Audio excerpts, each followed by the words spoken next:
Hello friends, welcome to study कर। मैं हूं आपका दोस्त प्रभाकर। डेली करंट अफेयर्स में आज हम 20 दिसंबर 2022 के मोस्ट इंपॉर्टेंट करंट अफेयर्स के क्वेश्चन डिस्कस करेंगे। तो आप इस लेक्चर को बहुत ही ध्यान से लास्ट तक जरूर देखिएगा। लास्ट में आपसे एक क्वेश्चन पूछा जाएगा और इस पूरे लेक्चर का रिवीजन भी हम करेंगे, तो रिवीजन करिएगा और लास्ट में जो क्वेश्चन पूछा जाए उसका आंसर आप कमेंट बॉक्स में जरूर दीजिएगा। दोस्तों, अगर आप चैनल पर नए आए हैं तो चैनल को सब्सक्राइब कर लें, बेल आइकन भी दबा लें, जिससे आपको समय पर और सबसे पहले नोटिफिकेशन मिल सकेगी। आज का पहला क्वेश्चन है, हाल ही में मैसेज वर्ल्ड 2022 का खिताब किसने जीता है? तो यह खिताब जीता है सरगम कौंसल ने। किसने जीता है दोस्तों? सरगम कौंसल ने। तो जम्मू कश्मीर की रहने वाली हैं सरगम कौंसल, तो उन्होंने 2022 का मैसेज वर्ल्ड का खिताब अपने नाम किया है। दोस्तों, भारत की सरगम कौंसल ने अमेरिका में मैसेज वर्ल्ड 2022 का खिताब अपने नाम किया है और यह खिताब भारत के पास 21 साल के बाद फिर से वापस आया है। लास्ट बार 2001 में अदिति गोवित्रीकर ने मैसेज वर्ल्ड का खिताब अपने नाम किया था। ठीक है दोस्तों, और इस साल डॉक्टर अदिति गोवित्रीकर ने मैसेज इंडिया इंक 2022-23 के लिए जज के रूप में भी काम किया है। ठीक है दोस्तों, आपको एक बात याद रखनी है कि जो सरगम कौंसल हैं वो जम्मू कश्मीर की रहने वाली हैं। देखिए, मैसेज वर्ल्ड टाइटल के बारे में कुछ इंपॉर्टेंट बातें जानते हैं। तो इसमें उन महिलाओं को शामिल किया जाता है जिनकी शादी हो चुकी है। तो इस पेजेंट की शुरुआत 1984 से हुई थी और शुरुआत में इस पेजेंट को message woman of the world कहा जाता था। इसे 1988 में मैसेज वर्ल्ड के रूप में जाना जाने लगा। और दोस्तों, इसके जो सर्वाधिक विजेता हैं वो अमेरिका से हैं। तो ये कुछ इंपॉर्टेंट जानकारी है, इसे आप नोट जरूर करिएगा। अगला प्रश्न है, बहुत ही इंपॉर्टेंट प्रश्न है दोस्तों, आपके हर एक एग्जाम में पूछा जाएगा यह प्रश्न। तो इससे जुड़ी हुई जितनी भी जानकारी हो उसको आप नोट जरूर करिएगा। 2022 का फीफा विश्व कप किसने जीता है? तो दोस्तों, 2022 का फीफा विश्व कप जीता है अर्जेंटीना ने। किसने जीता है दोस्तों? अर्जेंटीना ने। मेसी की टीम है अर्जेंटीना, तो उसने 2022 का फीफा वर्ल्ड कप का खिताब अपने नाम किया है।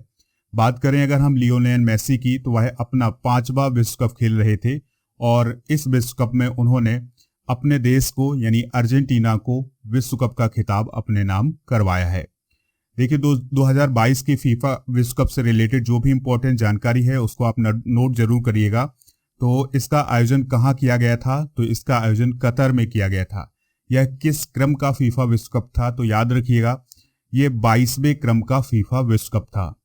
और इससे पहले यानी कि 2018 में जो विश्व कप हुआ था उसको किसने जीता था? याद रखिएगा, उसको जीता था फ्रांस ने।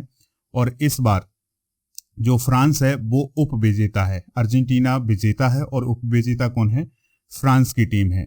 दोस्तों, 2022 के फीफा विश्व कप का आयोजन 20 नवंबर से 18 दिसंबर 2022 तक किया गया है। इसमें 32 टीमों ने हिस्सा लिया था। इसका शुभंकर क्या रहा है? तो इसका शुभंकर था लाइव। याद रखना है, इस प्रकार के क्वेश्चन भी एग्जाम में बनते हैं। इस विश्व कप में जो फुटबॉल यूज की गई थी उसका नाम क्या था? तो उसका नाम था अल रहला और इसको किसने बनाया था? एडिडास कंपनी ने बनाया था। फाइनल मुकाबला कहाँ हुआ था? लुसेल आइकॉनिक स्टेडियम में।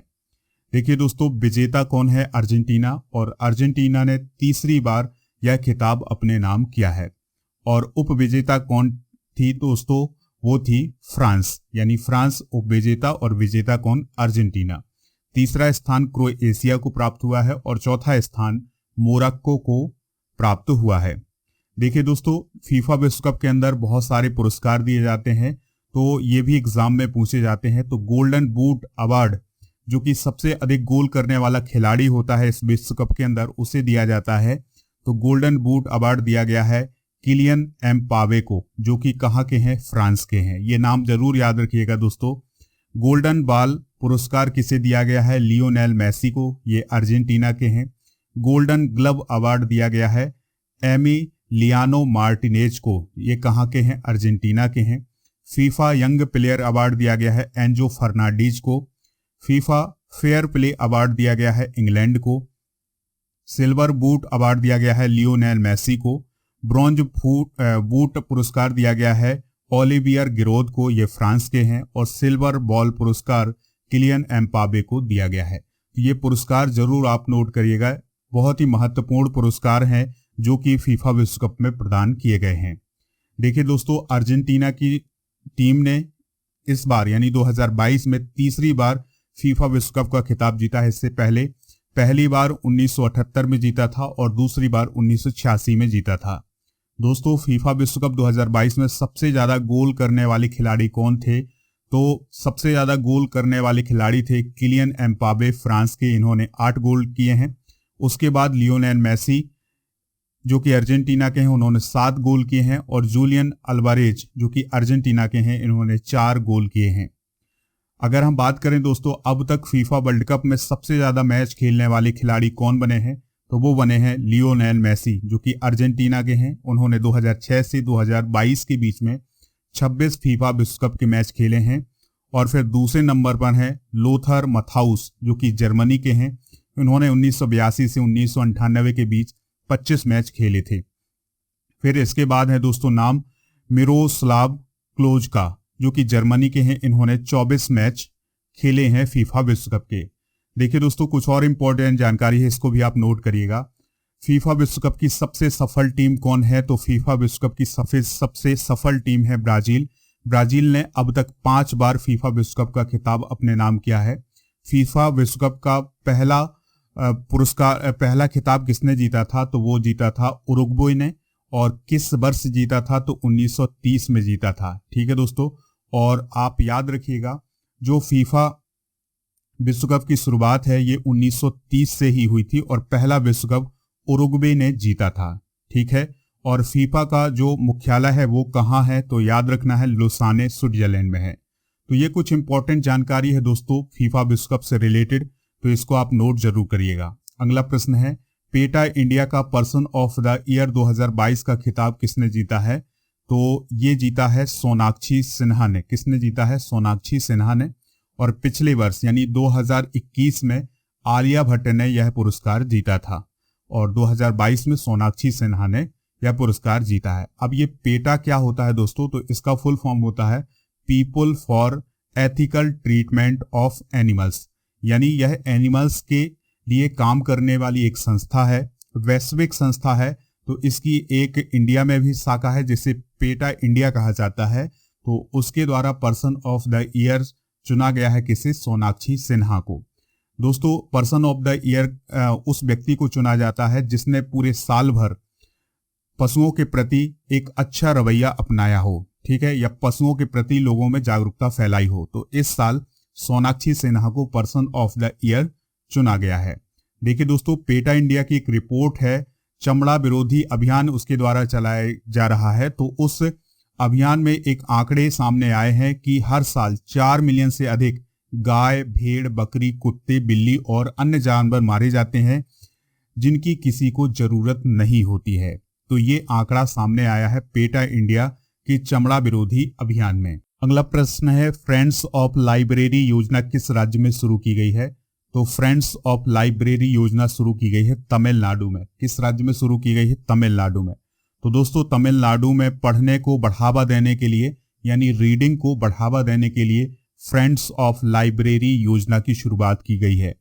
इस योजना में उन लोगों को पुस्तकें उपलब्ध कराई जाएंगी जो पुस्तकालयों तक जाने में असमर्थ हैं, जैसे दिव्यांग लोग, वरिष्ठ नागरिक, छोटे बच्चे और अस्पताल में भर्ती जो मरीज होते हैं, ये पुस्तकालय तक नहीं जा सकते हैं। तो इनके लिए पुस्तकें उनके पास ही उपलब्ध कराई जाएंगी, जिससे उनकी जो पढ़ने की जो क्षमता है या पढ़ने की जो आदत है उसको और विकसित किया जाए। ठीक है दोस्तों, तो फ्रेंड्स ऑफ लाइब्रेरी योजना तमिलनाडु में शुरू की गई है। तमिलनाडु के मुख्यमंत्री कौन है? M.K. स्टालिन है। तो इन्हीं के द्वारा इस योजना की शुरुआत की गई है। दोस्तों, M.K. स्टालिन का पूरा नाम है मुथुवेल करुणानिधि स्टालिन। यहाँ के राज्यपाल हैं रविंद्र नारायण रवि यानी R.N. रवि। दोस्तों, यहाँ राष्ट्रीय उद्यान कौन कौन से हैं? गुंडी राष्ट्रीय उद्यान, मन्नार मरीन पार्क की खाड़ी यहाँ पर राष्ट्रीय उद्यान है। और वन्यजीव अभ्यारण्य की बात करें यानी वर्ल्ड लाइफ सेंचुरी की बात करें तो यहाँ पर मुदुमलाई और मुंडनथुराई ये सभी वन्यजीव अभ्यारण्य हैं। ठीक है, चलिए अगला प्रश्न देखते हैं। P.A. संगमा स्पोर्ट्स कॉम्प्लेक्स तुरा में फुटबॉल स्टेडियम का उद्घाटन किसने किया है? तो पीए संगमा स्पोर्ट्स कॉम्प्लेक्स तुरा ये किस राज्य में स्थित है? तो याद रखिएगा मेघालय में स्थित है। तो इस स्टेडियम का उद्घाटन किसने किया है? कॉनरॉड संगमा ने। तो मेघालय के चीफ मिनिस्टर हैं कॉनरॉड संगमा, तो उनके द्वारा पीए संगमा स्पोर्ट्स कॉम्प्लेक्स तुरा में एक फुटबॉल स्टेडियम का उद्घाटन किया गया है। दोस्तों इस फुटबॉल स्टेडियम को 2006 में पीए संगमा के द्वारा बनाया गया था और उन्हीं के नाम पर ये स्टेडियम बना है। ठीक है दोस्तों, इस स्टेडियम में 2006 में सुब्रतो कप और तुरा फुटबॉल लीग दोनों का आयोजन किया गया था। याद रखिएगा सुब्रतो कप जो है वो किस खेल से रिलेटेड है? ये फुटबॉल से रिलेटेड है। इसमें बैठने की जो क्षमता है यानी कितने दर्शक इसमें आ सकते हैं? तो 9,500 दर्शक आ सकते हैं। अगला प्रश्न है किस राज्य ने ऑनलाइन जुआ को रेगुलेट करने के लिए टास्क फोर्स का गठन किया है? तो इसका आंसर है मध्य प्रदेश। तो मध्य प्रदेश की गवर्नमेंट के द्वारा जो ऑनलाइन जुआ होता है उसको रेगुलेट करने के लिए एक टास्क फोर्स का गठन किया गया है और इस टास्क फोर्स का गठन जो किया गया है उसका नेतृत्व करेंगे मध्य प्रदेश के मुख्य सचिव इकबाल सिंह बैस। कौन करेंगे दोस्तों? इकबाल सिंह बैस। टास्क फोर्स का गठन विभिन्न न्यायिक मिसालों, कानूनी स्थितियों और ऑनलाइन जुआ और गेमिंग की रोकथाम और नियंत्रण से संबंधित जानकारी एकत्रित करेगा। ठीक है दोस्तों, यानी कि ऑनलाइन जुआ को किस प्रकार से नियंत्रित किया जाए, किस प्रकार से इसकी रोकथाम की जाए, इसके लिए ये टास्क फोर्स काम करेगी। मध्य प्रदेश के मुख्यमंत्री कौन है? शिवराज सिंह चौहान है और मंगू भाई छगन भाई पटेल यहाँ के गवर्नर हैं। अगला प्रश्न है पुरुष विश्व कप के लिए हॉकी इंडिया का ऑफिशियल साझेदार कौन बना है? तो दोस्तों 2023 में पुरुष विश्व कप होने वाला है हॉकी का, तो इसके लिए आधिकारिक साझेदार कौन बना है? आंसर है इसका टाटा स्टील। कौन बना है? टाटा स्टील। इसे आप नोट करिएगा, बहुत ही इंपॉर्टेंट प्रश्न हो सकता है। तो टाटा स्टील लिमिटेड ने भुवनेश्वर राउरकेला में आयोजित होने वाला 2023 का जो हॉकी विश्व कप है उसके लिए साझेदारी की है। ठीक है दोस्तों, याद रखना है आपको कि पुरुष हॉकी विश्व कप का 15वां आयोजन 13 जनवरी से 29 जनवरी 2023 तक भुवनेश्वर राउरकेला में आयोजित किया जाएगा। अगला प्रश्न है हनुक्का किस देश में मनाया जा रहा है? तो दोस्तों हनुक्का एक प्रकार का त्योहार है और ये इजराइल में मनाया जा रहा है। किस देश में दोस्तों? इजराइल में मनाया जा रहा है। जिस प्रकार से हमारे यहाँ दीपावली होती है उसी प्रकार से इजराइल में हनुक्का त्योहार मनाया जाता है और ये जो हनुक्का त्योहार है ये रोशनी का त्योहार होता है जिसको यहूदी लोग मनाते हैं। ठीक है दोस्तों, तो यह त्योहार एक अत्याचारी राजा पर यहूदी जीत का जश्न के तौर पर मनाया जाता है। यानी एक अत्याचारी कोई राजा था, उस पर यहूदियों ने जीत हासिल की थी जिसके लिए यह त्योहार मनाया जाता है। तो हमारे देश की राष्ट्रपति हैं द्रौपदी मुर्मू, तो उनके द्वारा इस त्योहार पर इजराइल के राष्ट्रपति इसहाक हर्जोग को बधाई दी गई है। याद रखिएगा इजराइल के राष्ट्रपति कौन है? इसहाक हर्जोग, तो उनको बधाई दी गई है। यह त्योहार 8 दिनों तक चलता है और 2022 में यह 18 दिसंबर से 26 दिसंबर तक मनाया जाएगा। तो दोस्तों ये थे आज के महत्वपूर्ण करंट अफेयर्स के क्वेश्चन। चलिए अब हम इन प्रश्नों का रिवीजन कर लेते हैं। पहला क्वेश्चन था हाल ही में मिसेज वर्ल्ड 2022 का खिताब किसने जीता है? सरगम कौशल ने। 2022 का फीफा विश्व कप किसने जीता है? अर्जेंटीना ने। पेटा इंडिया का पर्सन ऑफ द ईयर 2022 का खिताब किसने प्राप्त किया है? सोनाक्षी सिन्हा ने। फ्रेंड्स ऑफ लाइब्रेरी योजना किस राज्य में शुरू की गई है? तमिलनाडु में। पीए संगमा स्पोर्ट्स कॉम्प्लेक्स तुरा में फुटबॉल स्टेडियम का उद्घाटन किसने किया है? कॉनरॉड संगमा ने। किस राज्य ने ऑनलाइन जुआ को रेगुलेट करने के लिए यानी नियंत्रित करने के लिए टास्क फोर्स का गठन किया है? मध्य प्रदेश ने। पुरुष विश्व कप के लिए हॉकी इंडिया का आधिकारिक साझेदार कौन बना है? टाटा स्टील। हनुक्का त्योहार किस देश में मनाया जा रहा है? तो यह इजराइल में मनाया जा रहा है। किस देश में दोस्तों? इजराइल में मनाया जा रहा है, याद रखिएगा। तो ये थे आज के महत्वपूर्ण क्वेश्चन। चलिए अब आपसे एक क्वेश्चन पूछा जा रहा है जिसका आंसर आपको कमेंट बॉक्स में देना है। 2022 का फीफा विश्व कप किसने जीता है? Argentina, France, Japan, Croatia. जो भी इसका राइट आंसर हो आप कमेंट बॉक्स में जरूर बताइएगा। और दोस्तों अगर आप इसका पीडीएफ प्राप्त करना चाहते हैं तो पीडीएफ मिलेगा आपको हमारे एप्लीकेशन पर। एप्लीकेशन का लिंक डिस्क्रिप्शन बॉक्स में दिया गया है, तो वहां पर आप सबसे पहले एप्लीकेशन को डाउनलोड करें। फिर इसके बाद आप पीडीएफ को डाउनलोड कर सकते हैं। स्टडी मटेरियल पर जाएंगे तो आपको पीडीएफ मिल जाएगा, और इसके अलावा मंथली करंट अफेयर्स और जो भी इंपॉर्टेंट पीडीएफ हैं वो सभी उपलब्ध हैं वहां पर, तो उनको डाउनलोड करिएगा। लेक्चर पसंद आया हो तो लाइक करें, शेयर करें सभी दोस्तों को, सभी सोशल मीडिया प्लेटफॉर्म पर। जय हिंद, वंदे मातरम।